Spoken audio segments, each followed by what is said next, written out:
አዲስ አበባ ቀትር ላይ በስራና በሩጫ የምትታወቀው ይቺ ከተማ ፀሐይ ጠልቃ ጨለማ ሲወርስ ሌላ ገጽታ ትላበሳለች።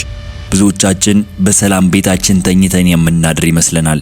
ነገር ግን በዚች ከተማ ሌሊት የማይተኙ ቀን ሙሉ ተኝተው አምሽተው የሚነሱ በጨለማው ሽፋን ስር የሚንቀሳቀሱ አስፈሪ የሰው አውሬዎች አሉ።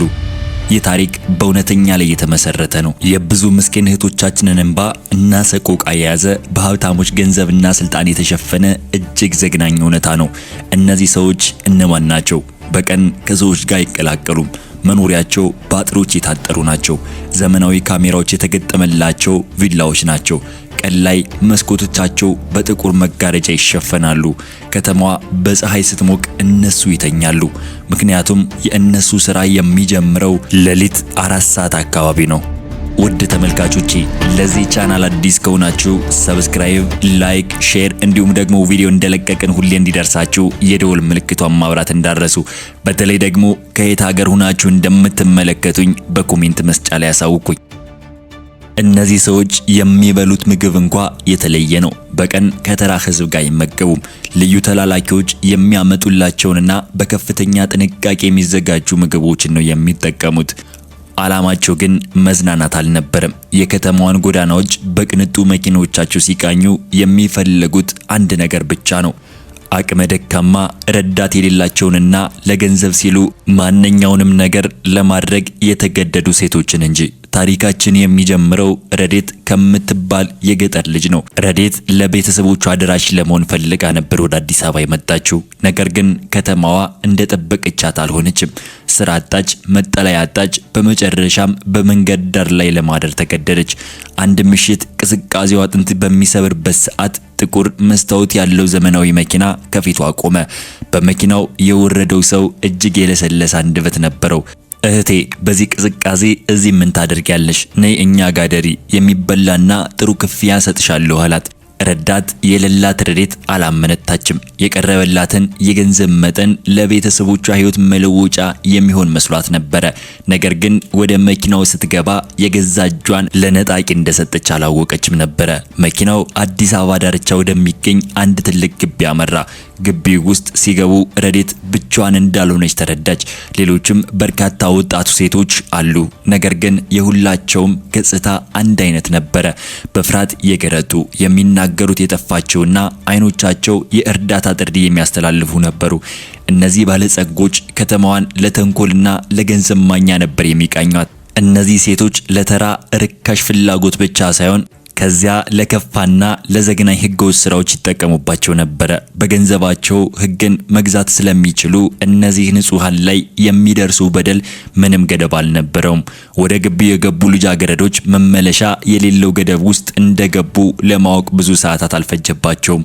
እኛ አዲስ አበባ ሰላም ናት ብለን በምንተኛበት ሰዓት በእነዚህ ግድግዳዎች በስተጀርባ የሚፈጸመው ግፍ ሰማይ የሚነካ ነበረ።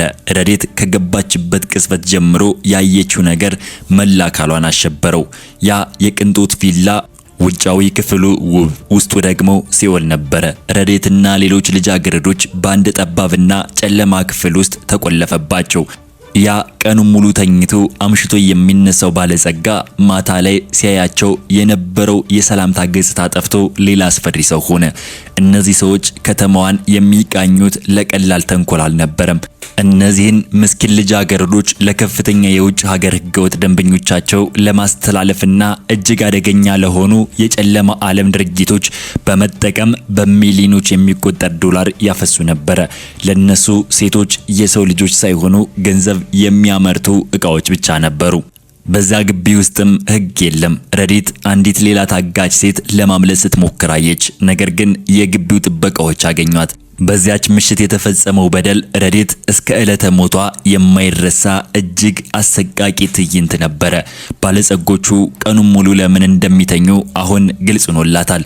ሌሊቱን ሙሉ እነዚህ ልጃገረዶች ሲያሰቃዩ ቪዲዮ ሲቀርጹና ለደንበኞቻቸው በቀጥታ ስርጭት ሲያሳዩ ያድራሉ። ሰው በገንዘብ ብዛት እንዴት ሰይጣን እንደሚሆን የሚያሳይ እጅግ አሰቃቂና የሚዘገንን እውነታ በዛ ግቢ ውስጥ በየቀኑ ይፈጸማል። የሚበሉት ምግብ እንኳ በሰው ደምና እንባ የተገዛ ነበረ። ቀናት አለፉ። ረዴት በየቀኑ በጸሎት ፈጣሪዋን ትለምን ነበረ። እባክህ ከዚህ ሲኦል አውጣኝ ያለች ታለቅሳለች። ከአቅሟ በላይ የሆነ ስቃይ የደረሰባት ቢሆንም ተስፋ አልቆረጠችም። አንድ ምሽት ግን ያላሰበችው አጋጣሚ ተፈጠረ። ከባለጸጎቹ አንዱ በስካር ብዛት የግቢውን የውስጥ በር ሳይቆልፈው ቀረ። ረዴት ይህንን አጋጣሚ ተጠቅማ ሌሎች 2 ልጃገረዶችን ይዛ ለማምለጥ ወሰነች። ነገር ግን ግቢው በታጣቂዎችና ዘበኞች እንዲሁም ደግሞ በካሜራዎች የተሞላ ነበረ። ረዴትና 2 ጓደኞቿ በጨለማው ተከልለው ወደ ግቢው ትልቅ አጥር ተጠጉ። ልባቸው እንደ ጎርፍ ይመታል። ነገር ግን በትክክል በዚህ ሰዓት ነበር ያልተጠበቀው ነገር የሆነው። ከግቢው የጥበቃ ማማ ላይ የነበረው ኃይለኛ የፍለጋ ብርሃን በድንገት ከነሱ ላይ አረፈ። መላው ግቢ በድምጽ ተጨነቀ። አምልጠዋል ያዟቸው የሚል ጩኸት ከበስተጀርባ ተሰማ። የሚበሉት ምግብ እንኳ የህገወጥ መንገድ የመጣ ቀን ተኝተው ሌሊት የሚነሱት እነዚያ ባለጸጎች ከእንቅልፋቸው ባነኑ። ሚስጥራቸው ከዚህ ግቢ ከወጣ ህይወታቸው እንደሚያበቃ ያውቃሉ። ስለዚህ ልጃገረዶቹን ለማስቆም ማንኛውንም ነገር ለማድረግ ተነሱ። ረዴት የመጨረሻ አቅሟን ተጠቅማ አጥሩን ዘለለች። ጓደኞቿ ግን አልቻሉም ነበረ። ከበስተጀርባዋ የጓደኞቿ የሰቆቃ ጩኸት ይሰማታል። ነገር ግን ወደ ኋላ ከተመለሰች ሁሉም እንደሚያልቁ አውቃለች። ከባዶ እግሯ ወደ ዋናው መንገድ ላይ በከፍተኛ ፍርሃት ሮጠች። በመጨረሻም የመንገድ ዳር መብራቶች ወደሚታዩበት ሰፈር ደረሰች። በዛ ቅጽበት የፖሊስ መኪና በድንገት ከፊቷ ላይ ቆመ። ረዴት መሬት ላይ ተዘረረች። የደረሰባትን ግፍ ያየችውን ሰቆቃና የነዛን ቀን ተኝተው ሌሊት የሚሰሩ አውሬዎችን እውነታ እያለቀሰች ተናገረች። የረዴት ቃል የፖሊሱን ልብ ሰበረ። ያንኑ ምሽት በርካታ የጸጥታ ኃይሎች ያንን በከፍተኛ አጥሮች የታጠረውን ቪላ ከበቡት። ቪላው ውስጥ የተገኘው ነገር ግን ሰይጣን እንኳን የሚፈራው ነበረ። እነዛ ባለጸጎች ለገንዘብና ለተንኮል ሲሉ ሲጠቀሙባቸው የነበሩ መስኪን ልጃገረዶች ተገኙ። ኮምፒውተሮቻቸው እና ካሜራዎቻቸው ሲፈተሹ እጅግ አሰቃቂ የሆኑ ምስሎችና ቪዲዮዎች ለውጭ ሀገር ደንበኞቻቸው እንደሚሸጡ ደረሱባቸው። ያለምንም ርህራሄ ህይወትን ሲያጠፉ የነበሩት እነዛ ግለሰቦች በገንዘባቸው ህግን መግዛት አልቻሉም። የንጹሃን እህቶቻችን እንባ ፈረደባቸው። ረዴት ከፖሊስ ጣቢያው ወጥታ ወደ ሆስፒታል ብትወሰድም በዚያ ግቢ ውስጥ ያየችው ነገር ግን አእምሮዋን እረፍት ነስቶታል። ፖሊሶቹ ጉዳዩን መመርመር ቢጀምሩም እነዛ ባለጸጎች በከተማ ውስጥ ያላቸውን የስልጣንና የገንዘብ ትስስር እጅግ ሰፊ ነበረ። ረዴት ብቻዋን የምትመሰክር ከሆነ ጉዳዩ ሊድበሰበስ እንደሚችል ተረዳች። ነገር ግን ረዴት ከግቢው በምትሸሽበት ሰዓት ከምንም በላይ ትልቅ የነበረ አንድ ሚስጥር ይዛ ወጥታ ነበረ። ረዴት በዛ ግቢ ውስጥ በነበረችበት የመጨረሻ ሰዓት ከአንዱ ባለጸጋ ኬስ ውስጥ ወድቆ የነበረውን ስማርትፎን አንስታ በልብሷ ውስጥ ደብቀው ነበረ። ያ ስልክ የሁሉም ነገር ቁልፍ ነበረ። ሆስፒታል ውስጥ ሆና ስልኩን ስትከፍተው ያየችው ነገር የከተማው ባለስልጣናት ጭምር የሚያናውጥ ነበረ።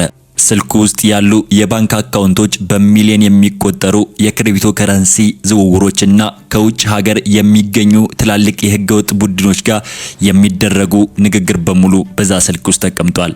ቀን ተኝተው ሌሊት የሚነሱት እነዛ ሰዎች የነዚህን ምስኪን ልጃገረዶች የሚያሰቃይ ድርጊት የቪዲዮ ጨዋታ በማስመሰል ለውጭ ሀገር ሰዎች በከፍተኛ ገንዘብ ይሸጡ ነበረ። ረዴት ይህንን ስልክ ለታመነ አንድ የፖሊስ መርማሪ አስረከበች። መርማሪው ሰነዶቹን ሲመለከት ደነገጠ። ምክንያቱም በዝውውሩ ውስጥ የራሱ የበላይ ጠባቂዎችና ታዋቂ የከተማው ነጋዴዎች ስም ጭምር ተካቷል። በከተማው ውስጥ ማንም ሊነካቸው የማይችሉ በቀን እጅግ የተከበሩና መልካም ሰሪ የሚባሉ ማታ ግን ወደ አውሬነት የሚቀየሩ የሀብታሞች ስብስብ መረቡን ዘርግቶታል። ይህንን ነገር ካልተጠነቀቅን ሁለታችንም እንገደላለን አላት መርማሪው ለረዴት። ረዴት አሁን ከባለጸጎቹ ብቻ ሳይሆን ስር ከሰደደው የሙስና መረብ ጋር ፊት ለፊት ተጋፈጠች። እነዛ ባለጸጎቹ ስልካቸው እንደጠፋ ሲያውቁ ረዴት የት እንዳለች ለማወቅ ሁሉንም መረባቸውን ዘረጉ። ሌሊት ከተማዋን የሚቃኙበት ዘመናዊ መኪናዎቻቸውን ይዘው አሁን ረዴትንና ያንን መርማሪ ለማደን ወጡ። ረዴትና መርማሪው የከተማዋን ጸጥታ ተጠቅመው ምስጢሩን ለዋናው የፌዴራል ፖሊስ አዛዥ ለማድረስ በሌሊት ጉዞ ጀመሩ። ነገር ግን በየመንገዱ እነዚህ ባለጸጎች ተላላኪዎች አድፍጠው ይጠብቋቸው ነበረ። የድመትና የአይጧ ጨዋታ በአዲስ አበባ ሌሊት ውስጥ ተጀመረ። የረዴትና የመርማሪው ህይወት አሁን አደጋ ላይ ነው። ከሌሊቱ 9 ሰዓት መላው አዲስ አበባ ጭር ብላለች። ነገር ግን በከተማዋ ዋና ዋና አስፋልቶች ላይ ረዴትና መርማሪው የያዙትን ሚስጥር ለማጥፋት ጥቁር መስታወት ያላቸው ዘመናዊ መኪኖች በከፍተኛ ፍጥነት ይበራሉ። ቀን ተኝተው ሌሊት የሚነሱት እነዛ ባለጸጎች አሁን የመጨረሻ የጥፋት እርምጃቸውን ለመውሰድ ወጥተዋል። መርማሪው ያረጀችውን የግል መኪናውን ይዞ በከተማዋ ጠባብ መንገዶች ውስጥ ይሾልካል። ዓላማው አንድና አንድ ብቻ ነበረ፣ ወደ ፌዴራል ፖሊስና መስሪያ ቤት መድረስ። ነገር ግን በስልኩ ላይ የነበረው የጂፒኤስ መከታተያ አማካኝነት ባለጸጎቹ የት እንዳለ አውቀውታል። በድንገት ከኋላቸው ሁለት ጥቁር መኪኖች መብራታቸውን አብርተው ተከተሏቸው። መርማሪው ፍጥነቱን ጨመረ።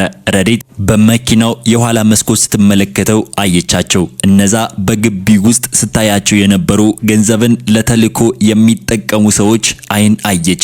ፍርሃት መላ አካሏን ወረረው። በመሃል ከተማ በኩል ለማለፍ ሲሞክሩ አደገኛ ጥቁር መኪና ቀድሟቸው መንገዱን ዘጋባቸው። መርማሪው መኪናውን በከፍተኛ ፍሬን አቆመ። ከፊትና ከኋላ ተከበቡ። ከመኪናዎቹ ላይ በጥቁር ልብስ የተሸፈነና የታጠቁ ሰዎች ወረዱ። ረዴት አሁን ሁሉም ነገር ያበቃ መሰላት። ነገር ግን መርማሪው ቀደም ብሎ በፖሊስ ሬዲዮ አማካኝነት ለአካባቢው የሌሊት ጠባቂዎችና ለታክሲ ሹፌሮች መልእክት አስተላልፎ ነበረ። በትክክለኛው ሰዓት በርካታ የሌሊት የከተማው ታክሲዎች በጩኸትና በከፍተኛ ፍጥነት ወደ ቦታው ደረሱ። የሌሊት ሰራተኞችና ተቆጣጣሪ ዜጎች መንገዱን ዘጉት። ባለጸጎቹ በህዝብ ብዛትና በታክሲ ግርግር ምክንያት በቀጥታ ጥቃት ማድረስ አልቻሉም ነበረ። በዛም ግርግር መሃል ረዴትና መርማሪው መኪናቸውን ትተው በሰው መሃል ሾልከው አመለጡ። በመጨረሻም ያንን በሚሊዮን የሚቆጠር የዶላር ዝውውርና የሰቆቃ ቪዲዮዎችን የያዘውን ስልክ ለዋናው የፌዴራል ፖሊስ አዛዥ አስረከቡ። በማግስቱ ጠዋት ከተማዋ ስትነቃ ታላቅ ጉድ ተሰማ። ቀን ተኝተው ሌሊት ምስኪን ሴቶችን የሚያሰቃዩና በደል ሲፈጽሙ የነበሩ እነዛ ታዋቂ ባለጸጎች በሙሉ በቁጥጥር ስር ዋሉ። ረዴትም ለብዙዎች ሕይወት መትረፍ ምክንያት የሆነች ጀግና ተባለች። ከዛ ቀን ጀምሮ ሴቶች ቀንም ሆነ ማታ በነጻነት መንቀሳቀስ ጀመሩ። አዲስ አበባ በደልን አትደብቅም።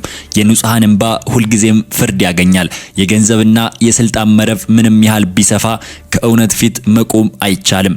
ረዴት እና ጓደኞቿ አሁን በሰላም ይኖራሉ። ይህ ታሪክ ለሁላችንም ትልቅ ትምህርት ነው። ይህንን አስደናቂና እውነተኛ ታሪክ ስለተከታተላችሁኝ አመሰግናለሁ።